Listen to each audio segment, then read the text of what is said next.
안녕하세요. 저는 전희성결교회 이영근 전도사입니다. 아니 뭐 다 아는 거를 이렇게 얘기를 하느냐 뭐 이런 표정으로 쳐다보시는 것 같은데, 제가 뭐 점심을 너무 잘 먹고 왜 그러느냐 그러실 수 있는데, 다른 사람에게 저를 소개할 때는 제가 이렇게 소개를 합니다. 저는 전희성결교회 이영근 전도사입니다. 이렇게 소개를 합니다. 맞아요. 기독교 대한성결교회 그리고 전희성결교회, 저는 전도사입니다. 근데 학교에 가면 얘기가 좀 달라져요. 학교에 가면은 저는 이제 서울신학대학교에서 구약학을 전공하는 THM 과정에 있는 학생입니다. 그리고 학교에 제가 하나 맡은 일이 있는데, 무슨 일이 있냐면 글쓰기 조교를 맡고 있습니다. 그래서 대학생들 글쓰기 페이퍼를 가지고 오면 지도를 해주고요, 첨삭을 해주고요, 채점을 해주고 또 시험 감독도 하고 있습니다. 그래서 학생들이 저를 볼 때는 학교에서는 전도사님이라고 부르는 게 아니라 조교님이라고 부릅니다. 또 교수학습개발센터라는 곳이 있는데, 여기에서도 이제 학생들 글쓰기 첨삭 지도를 합니다. 오면 여기에서는 조교가 아니라 선생님이라고 저를 불러줍니다. 교직원들도 저한테 선생님이라고 부릅니다. 대외협력실이라는 곳이 있습니다. 학교에. 대외협력실은 학교에 모금하는 활동들 그리고 중요한 행사들을 서포터하고 의전하는 그런 역할들을 감당합니다. 거기에 한 교수님이 우리 학교로 오게 되셨는데 나이가 거의 80이 다 되셨어요. 학교에 근데 재산이 있으시니까 장학금을 이렇게 학교에 모금을 해주셨습니다. 미국에서 60년 정도 살다 오신 분인데 영어도 원어민 수준으로 아주 잘하세요. 근데 제가 임무를 맡았는데 무슨 임무를 맡았냐면, 그분이 오송에 사시거든요. 그 오송에서부터 서울신학대학교까지 오려면 광명역까지 KTX를 타고 오셔야 되는데, 오송에서부터 광명까지, 광명에서부터 오송까지 제가 학교에 차를 운전하고 가서 그분들을 모셔오고 학교에 모셔다 드리고 다시 역으로 모셔다 드리고, 이 역할을 합니다. 그럼 저는 뭘까요? 기사입니다. 근데 여러분, 엄청난 비밀이 있어요. 여러분들 교회에서 담임 목사님을 뭐라고 부르세요? 목사님이라고 부르시죠? 근데 저는 담임 목사님을 목사님이라고 부르지 않아도 되는 곳이 있어요. 어딜까요? 집입니다. 집에 가면 담임 목사님이 아니라 누구예요? 아버지예요. 집에 가면 저는 누굴까요? 아들이에요. 그래서 저는 이렇게 전도사, 학생, 글쓰기 조교, 선생님, 기사, 그리고 아들, 이렇게 다양한 소속이 있습니다. 성도님들도 교회에서는 뭐 장로님, 권사님, 집사님, 선생님 이러면서 다양한 이제 이 명칭들이 있을 겁니다. 그럼 옆 사람들을 한번 잠깐 바라보세요. 자, 옆 사람들을 한번 바라보세요. 그리고 이렇게 한번 가정을 해보겠습니다. 교회에서 안 만났으면 내가 이 옆에 있는 분을 뭐라고 부르고 있었을까요? 한번 생각을 한번 해보세요.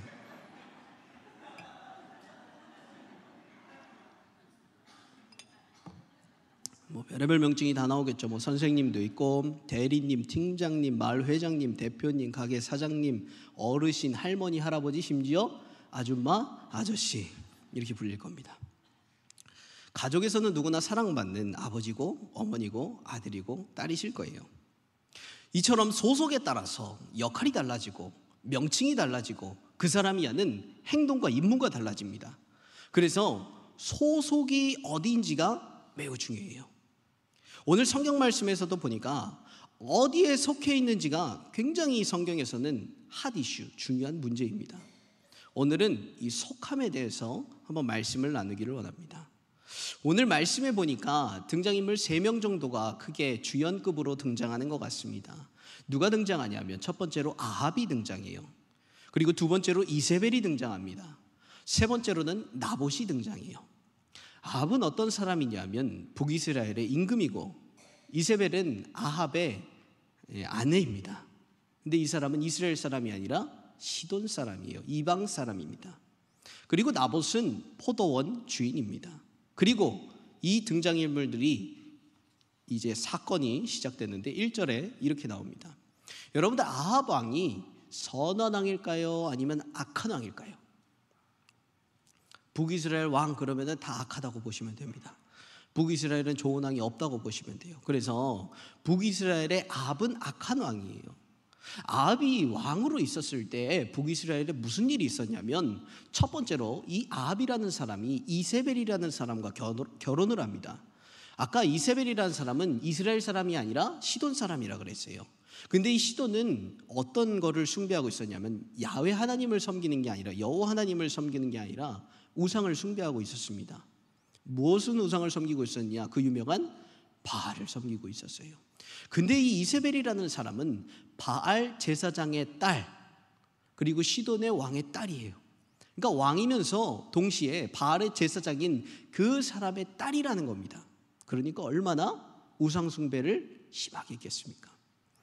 남편은 아내를 따라가는 것 같아요. 아합이 어떻게 됐냐면, 바알을 숭배하기 시작하는데 북이스라엘의 수도 사마리아에 바알 신전을 다 건축해 놓고 사람들을 미혹해서 하나님이 아니라 자꾸 바알로 나가게 합니다. 그리고 더 심각한 문제가 뭐냐면, 이 하나님의 선지자들을 죽이기를 시작하는데, 오바댜라는 사람이 하나님의 사람 100명을 딱 숨겨줘요. 그 이후에는 다 죽여버립니다. 그리고 나서 하나님이 진노하셔가지고 이스라엘 땅에 기근과 가뭄을 일으키세요. 그리고 나서 이 엘리야가 그때 등장을 하게 됩니다. 엘리야 선지자가 바알을 섬기는, 아세라를 섬기는 그 850명의 선지자, 그리고 혼자 갈멜산에서 누가 참 신이냐 하는 곳을 놓고 경쟁을 하게 돼요. 그 사건을 아합이 역사를 눈으로 보게 됩니다. 그런데 오늘 말씀해 보니까 이 일이 다 있고 난 다음에 아합의 왕궁에서 가까운 곳에 포도원이 하나 있었습니다. 아합은 여름궁이 하나 있었고 겨울궁이 하나 있었어요. 굉장히 잘 살았습니다. 코끼리 상아에 금을 입혀가지고 침상을 만들 정도로 그때 당시에 북이스라엘이 잘 살았습니다. 근데 이 가까이 있는 포도원이 탐이 나기를 시작하는 겁니다. 누구의 것이었을까요? 바로 나봇의 포도원이었습니다. 2절에 보면 아합이 이렇게 요구를 합니다. 나봇아, 포도원을 좀 나한테 줘라. 진짜 내가 훨씬 더 아름다운 포도원을 너에게 주거나 아니면 많은 돈을 너에게 주겠다, 이렇게 이야기를 합니다. 그럼 나봇이 임금님이고 그 절대 권력자고 돈도 많고 그런 사람이 돈을 잘 쳐주겠다고 하니까 홀라당 팔아버렸을까요? 팔아버렸을까요? 이게 부동산 투기의 이게 비밀인가요? 높이 올라갔을 때 딱 파는 거? 그게 아니에요. 어떻게 되나 봅시다. 3절이랑 4절을 한번 읽어보겠습니다. 시작. 나봇이 아합에게 말하되 내 조상의 유산을 왕에게 주기를 여호와께서 금하실지로다 하니, 이스라엘 사람 나봇이 아합에게 대답하여 이르기를 내 조상의 유산을 왕께 줄 수 없다 하므로. 여기까지 읽겠습니다. 어떻게 했어요? 조상의 유산을 왕에게 주는 것이, 왕에게 파는 것이 하나님께서 원하시는 것이 아니다. 아니, 돈을 좀 더 쳐줘야지, 그 정도로는 안 돼요. 그래서 안 파는 게 아니라 하나님이 원하지 않는다고 하니까 안 판다는 거예요. 하나님이 조상 대대로 물려주신 땅이니까 안 판다는 겁니다. 안 준다는 겁니다. 그게 안 맞다는 거예요.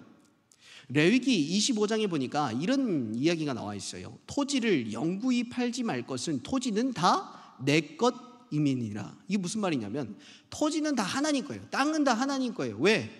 하나님께서 가나안 땅을 이스라엘 백성에게 선물로 주셨고, 그 주신 가나안 땅을 12지파가 그 자리에서 살아갈 뿐이지 토지는 다 하나님의 것이에요. 그래서 너희는 거류민이요 동거하는 자로서 나와 함께 있느니라.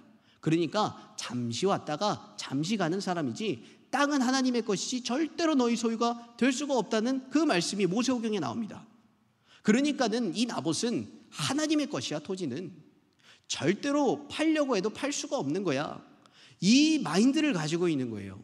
땅은 하나님의 주권의 영역이다, 이겁니다. 그래서 나봇은 하나님의 말씀에 순종합니다. 아무리 많은 돈을 준다고 해도, 아무리 좋은 포도원을 대신해 준다고 해도 나는 하나님의 말씀에 순종하겠다. 이게 바로 나봇의 신앙이에요. 그런데 이 나봇의 이 말을 듣고 난 다음에 아합이 어떻게 했을까요? 여러분들이 임금님이라고 한번 생각을 해보겠습니다. 악한 왕이에요. 나한테 포도원을 안 준대요. 어떻게 할까요? 죽여서라도 강제로 빼앗아야겠죠. 근데 그게 아니에요. 4절 그 이후에를 한번 읽어보도록 하겠습니다. 시작. 아합이 근심하고 답답하여 왕궁으로 돌아와 침상에 누워 얼굴을 돌리고 식사를 아니하니. 아멘. 참 이상한 게 있습니다. 아합이 근심하고 답답해요. 침상에 누워서 얼굴을 돌리고 식사를 하지를 않습니다. 이거를 딱 3글자로 말할 수 있는데 뭐라고 그러냐면 이거를 삐졌다고 해요. 왕이 삐진 거예요. 근데 왜 근심하고 답답할까요? 왕이면 뺏어도 되는데 왜 근심하고 왜 답답할까요? 아합도 이 레위기 25장 말씀을 아마 알고 있었을 거예요. 땅은 하나님의 것이기 때문에 마음대로 건드리지 못한다는 사실을 알고 있었을 겁니다. 그래서 강제로 빼앗지 못하고 왕이 삐져가지고 침상에 누워있고 밥도 안 먹겠다고 시위를 하고 있는 겁니다. 근데 그 모습을 누가 보게 되냐면 이방 여인 내 아내 이세벨이 보게 됩니다. 그래서 이렇게 물어봐요. 아니 임금님 왜 식사를 안 하십니까? 이렇게 물어봐요. 그랬더니 아합이 또 줄줄줄줄 하면서 또 이르기 시작합니다. 정리하면 이거예요. 아합이 포도원을 안 준대요. 이거예요. 그랬더니 이세벨이 이렇게 얘기를 합니다. 7절을 한번 읽어보겠습니다. 시작.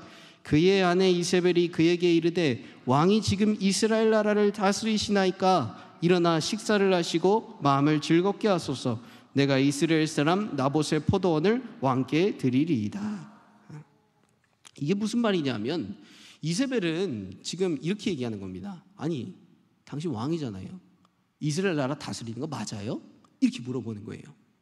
그리고 나서 이게 무슨 의미냐면 아니 왕이 그거 하나 해결 못해가지고 밥 굶고 침대에 누워가지고 삐져있어? 아이고 답답하네. 이 얘기예요. 그러니까 내가 나서서 포도원을 임금님께 드리겠습니다. 가만히 식사하고 즐겁게 있으십시오. 이렇게 하는 거예요. 이세벨은 이 상황이 왜 이해가 되지를 않을까요? 이세벨은 하나님을 알지를 못하는 사람이에요. 자기 아버지 시돈왕은 자기가 하고 싶은 대로 마음껏 할 수 있는 사람이에요. 근데 아니 이스라엘에 시집을 왔는데 내 남편이 힘이 이렇게 없어? 땅도 하나 자기 마음대로 못 가져? 이해가 안 되는 겁니다. 왜? 하나님의 계명을 모르는 사람이니까. 그리고 나서 이제 이세벨이 작전을 짜기를 시작합니다. 어떻게 하면 포도원을 얻을 수 있을까? 작전을 짭니다. 그래서 이런 작전을 짜요. 나봇에게 누명을 씌우기로 하는데 왕의 이름으로 인장을 탁 찍어가지고 성읍의 장로와 귀족들에게 편지를 탁 써가지고 보냅니다. 그 내용이 뭐냐면 전체 그 사람들, 성읍의 사람들 다 금식시켜. 이렇게 얘기를 하는 겁니다. 그리고 나봇을 높은 곳에 앉혀. 그리고 하나님과 왕을 나봇이 저주했다고 이야기해. 그리고 그를 끌고 가서 돌로 쳐 죽여. 이렇게 얘기를 하는 겁니다. 그리고 그 편지를 보고 귀족들과 장로들이 다 그 말대로 해서 작전이 실행되기를 시작해요.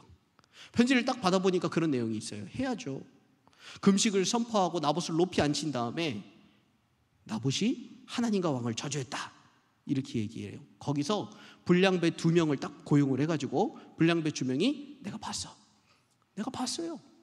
이렇게 얘기를 하는 겁니다. 이스라엘 법에는 증인이 있어야 됩니다. 증인이 있어야 돼요. 그래서 그 이스라엘 법을 교묘하게 이용해가지고 불량배 2명을 고용을 해가지고 이 나봇을 누명을 씌우는 겁니다. 그리고 나가서 어떻게 되냐면 나봇을 성읍 바깥으로 끌고 나가요. 질질 끌고 나갔을 겁니다. 그래서 하나님을 모독하면 원래 레위기에서 돌로 쳐 죽이라고 말하거든요. 그러니까 나봇을 돌로 쳐 죽입니다. 근데 여기에는 안 나와 있는데 열왕기하 9장에 보면 나봇의 아들들도 같이 죽었던 것 같습니다. 왜냐하면 아버지가 죽으면 그 땅은 아들들이 물려받는데 아들들이 물려받으면 아합이 가질 수가 없으니까 아마 아들들도 다 죽였던 것 같습니다. 이제 일이 처리가 되었어요. 아합에게 이세벨이 보고를 합니다. 임금님, 나봇 죽었어요. 어서 와서 포도원을 차지하세요. 이렇게 이야기를 합니다. 그랬더니 아합이 나봇이 죽었음을 듣고 일어나가지고 포도원을 차지하러 가요. 죄책감 하나도 없고 이전에 하나님 말씀 땅을 내가 소유하면 안 된다는 그 말씀 기억하지 못하고 포도원을 차지하러 갑니다. 아합이 달라졌어요. 아합이 변화되었어요. 그래도 하나님에 대한 믿음이 조금은 있었던 것 같은데 하나님에 대한 인식은 조금 있었던 것 같은데 그것마저도 버리게 되는 사건이 나봇의 포도원 사건입니다. 그리고 나서 엘리야가 아합 왕 앞에 나타나가지고 뭐라고 이야기하냐면 아합 어떻게 내가 나봇을 죽일 수가 있느냐 그렇게 이야기를 하면서 아합 너는 죽을 것이다. 그리고 네 시체의 피들을 개가 핥을 것이다. 이세벨 너도 죽을 것이다. 그리고 너의 그 죽은 시체를 개들이 먹을 것이다. 이렇게 엘리야가 예언을 합니다. 그런데 여러분 궁금한 게 조금 있어요. 제가 앞에서 아합이 나쁜 일들을 많이 했다고 그랬습니다. 근데 그때는 이 저주의 예언이 없어요. 심지어 아합이 이 다른 나라랑 전투할 때 하나님이 도와주시는 것 같은 느낌이 들기도 합니다.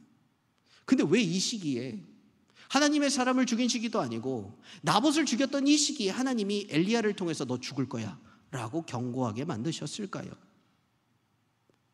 그 이전에 하나님의 사람들 죽였을 때 너 죽을 거야 라고 경고하셨으면 되지 않을까요? 이 이유는 뭐냐면 그나마 아합이 하나님이 나보다 높은 분이기는 하다라는 것을 인식하고 있었는데 이제 그것조차 나봇의 포도원 사건으로 버리게 되는 겁니다. 내가 땅도 내 마음대로 할 수 있어.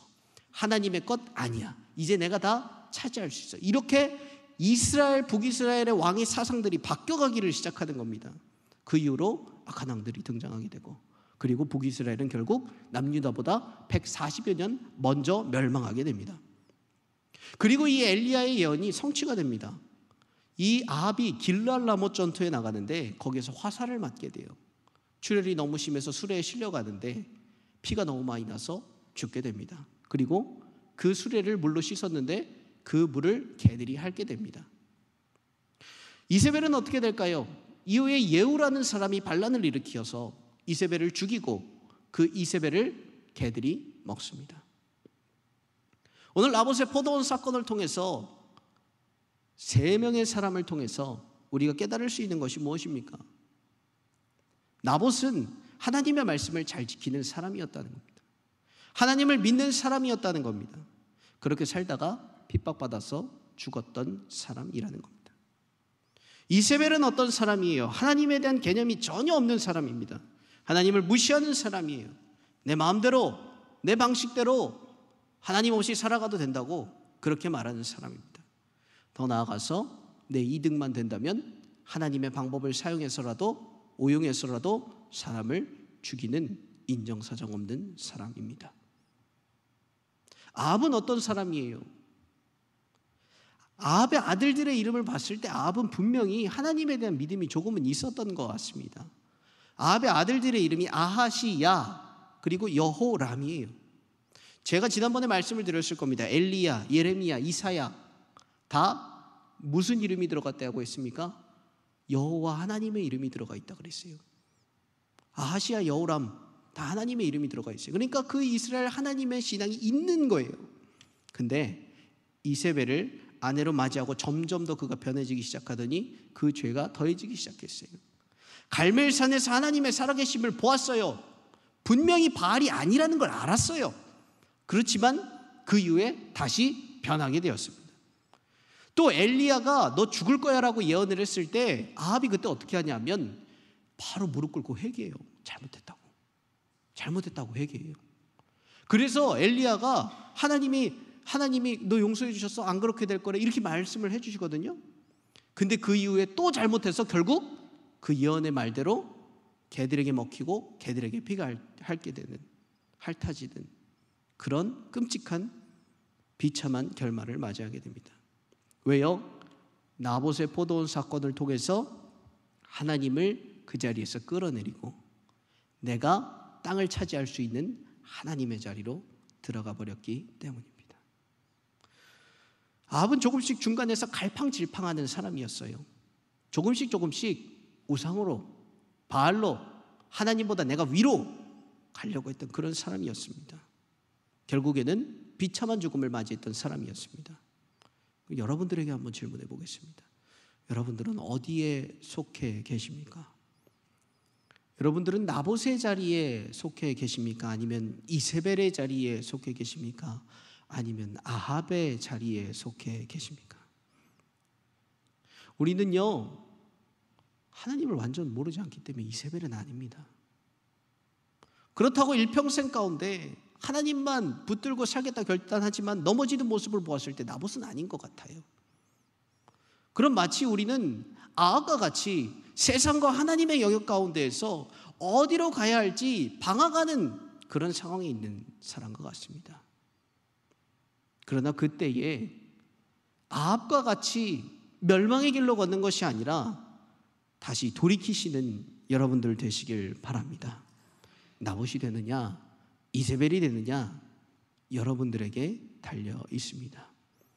우리가 얻고 싶은 것, 우리가 해야 할 것, 이것 때문에 하나님을 저버리지 마시길 바랍니다. 왕이 그 많은 권력과 그 많은 재물을 가지고 있다고 해도 하나님의 말씀이 먼저이지 돈이나 권력이나 나의 목숨이 먼저가 아니다 라고 왕 앞에서 과감하게 하나님의 뜻을 드러냈던 나봇과 같은 믿음이 여러분들에게 있으시기를 바랍니다. 세상이 아니라 하나님께 속하는 여러분들 되시기를 바랍니다.